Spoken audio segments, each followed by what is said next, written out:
જામનગર શહેરમાં રાજપૂત સમાજ દ્વારા ચલાવી રહેલા આંદોલનના સંદર્ભમાં વોર્ડ નંબર 6 માં ક્ષત્રિય સમાજના લોકો સામે ખોટો કેસ દાખલ કરાયા પછી રાજપૂત સમાજ રોષે ભરાયો। જામનગર જિલ્લા રાજપૂત સમાજના આગેવાનોની મહત્વની બેઠક યોજાઈ હતી, જેમાં રાજપૂત સમાજના આગેવાનોએ ખોટા કેસ કરાવવામાં આવી રહ્યા હોવાની અને રાજપૂત સમાજને છંછેડવાના પ્રયાસ કરવામાં આવી રહ્યા હોવાનો આક્ષેપ કરાયો છે અને આગામી દિવસોમાં આ લડતને વધુ ઉગ્ર બનાવવાની ચીમકી ઉચ્ચારી છે। ગજેન્દ્રસિંહ ઝાલા આજની જે પ્રેસ કોન્ફરન્સ છે એ નાથી બે વાત મારે કહેવાની છે। એક તો પહેલી વાત કે ક્ષત્રિય સમાજના ભાઈઓ બહેનો, પોલીસ તંત્ર અને ભાજપ આ ત્રણેયને એક કાયદાના રક્ષક તરીકે મારે કહેવું છે કે બંધારણીય રીતે વર્તવું એ સૌની ફરજ છે। કોઈ પણ વ્યક્તિને કાયદો હાથમાં લેવો કે તોડવો એ કોઈનો અધિકાર નથી અને આ કોઈએ ન કરવું જોઈએ, આ મારો સ્પષ્ટ મેસેજ છે। બીજી વસ્તુ, અત્યારે જે ગુજરાત ભાજપ દ્વારા ખોટી ફરિયાદો ક્ષત્રિય સમાજની બહેન દીકરીઓ ઉપર કરવામાં આવી રહી છે અને ક્યાંક ને ક્યાંક ગુજરાત ભાજપનો એવો એજન્ડા હોઈ શકે કે ખોટી ફરિયાદો કરી ક્ષત્રિય સમાજને ઉશ્કેરી, જેથી કરીને જ્યારે પ્રધાનમંત્રી ગુજરાતમાં આવવાના છે તો પ્રધાનમંત્રીનો પણ વિરોધ થાય, આવો એમનો ગુજરાત ભાજપનો જ એજન્ડા હોય એવું મારી દ્રષ્ટિએ મને લાગી રહ્યું છે અને એટલા માટે આ લોકો આવા ષડયંત્ર રચી રહ્યા છે કે ખોટી ફરિયાદો ક્ષત્રિય સમાજ ઉપર કરો। કારણ કે ક્ષત્રિય સમાજ આજ દિવસ સુધી શાંતિપૂર્ણ રીતે પ્રોટેસ્ટ કરી રહ્યો છે અને ક્ષત્રિય સમાજના હર હંમેશ આગેવાનોએ પણ તમામ ભાઈઓ બહેનોને એ જ વિનંતી કરી છે કે ક્યાંય પણ કાયદો હાથમાં લેવાનો નથી। આપણો જે બંધારણીય રીતે શાંતિપૂર્ણ રીતે જે વિરોધ કરવાનો છે એ જ રીતે કરવાનો છે અને આપના માધ્યમથી પણ હું ફરીવાર ક્ષત્રિય સમાજના તમામ ભાઈઓ બહેનોને વિનંતી કરું છું કે તમે માત્ર ને માત્ર કાયદાનું પાલન કરી, ચૂંટણી આચારસંહિતાનું પાલન કરી અને જે બંધારણીય રીતે આપણે જે વિરોધ કરી શકીએ એવો જ વિરોધ કરવાનો છે। ક્યાંય હિંસાને સ્થાન નથી, કોઈ કાયદો હાથમાં લેશો નહીં। અને ભાજપ અને પોલીસ તંત્રને પણ હું કહેવા માંગુ છું કે આપને પણ બંધારણે જે જોગવાઈઓ મુજબ બાંધીને રાખ્યા છે, તમારે જે પાલન કરવાનું છે એ તમે પણ પાલન કરો।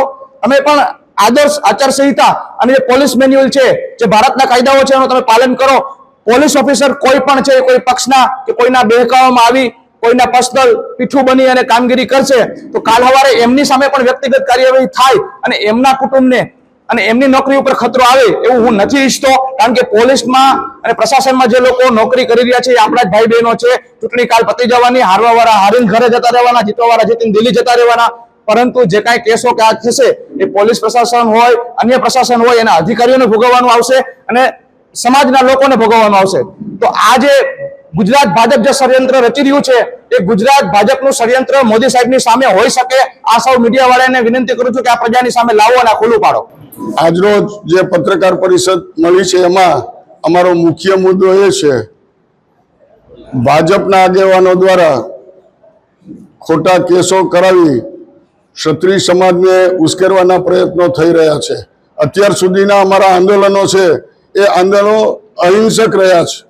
કોઈ પણ જગ્યાએ, કોઈ પણ સમાજમાં, કોઈ પણ જગ્યાએ ક્યાંય અમે અહિત નથી કર્યું, કોઈ પ્રોપર્ટીને નુકસાન નથી કર્યું, કોઈ સમાજ માટે અમે ખરાબ નથી બોલ્યા। પરંતુ અત્યારે ભાજપ હારી રહી છે ત્યારે એ લોકો ઉશ્કેરણી કરી સમાજના આગેવાનો ઉપર, અમારી સ્ત્રી અસ્મિતાઓના સામે કેસ કરવાના પ્રયત્નો કરી રહ્યા છે। એ ખાસ કરીને આ રીતે અમારા સમાજને ઉશ્કેરવા માંગે છે અને ખોટા ફરિયાદો પોલીસ તંત્ર ઉપર દબાણ લાવીને કેસ કરવા માંગે છે। એને કારણે અમારો સમાજ જુદા રસ્તે જાય અને અન્ય સમાજો સાથે ઘર્ષણ થાય એવું ઈચ્છી રહ્યો છે। અમે લોકશાહી ઢબે અમારી આ લડાઈ છે। અત્યાર સુધીમાં આપણે જોયું કે કોઈ આવી પ્રવૃત્તિ થઈ નથી, કોઈ પ્રોપર્ટીને અત્યાર સુધી નુકસાન નથી થયું। હવે અંતિમ તબક્કો છે, 7મી તારીખે અમે ભાજપ વિરોધી મતદાન કરવાનો સંકલ્પ આખા સમાજે કર્યો છે, સોગંદ ખાધા છે, ત્યારે એ પ્રવૃત્તિમાંથી આ લોકો વિક્ષેપ કરવા માંગે છે એની સામે જ અમારો અવાજ છે। જામનગરની અંદર દાખલા તરીકે એ લોકોએ જે ખોટી ફરિયાદો દાખલ 6 નંબરમાં ખોટી અમારી માતાઓ બહેનો ઉપર ખોટી ફરિયાદ દાખલ કરાવી છે ભાજપ દ્વારા।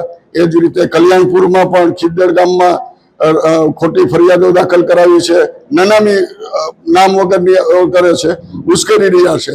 એટલે મહેરબાની કરીને અમે વિનંતી કરીએ છીએ 2જી તારીખે વડાપ્રધાન શ્રીનું અહીંયા જ્યારે કાર્યક્રમ છે અમે એમને સહકાર આપીએ છીએ કે આ રાષ્ટ્રના વડાપ્રધાન છે, આ કોઈ સમાજ કે પાર્ટીના નથી, તો પછી આમાં ઉશ્કેરવાના પ્રયત્ન કરી અને જો આવી ખોટી ફરિયાદો ચાલુ થશે તો સમગ્ર ગુજરાતના ક્ષત્રિય સમાજો, મહિલાઓ, બહેનો એનો પ્રતિકાર કરવા માટે અહીંયા આવી જશે.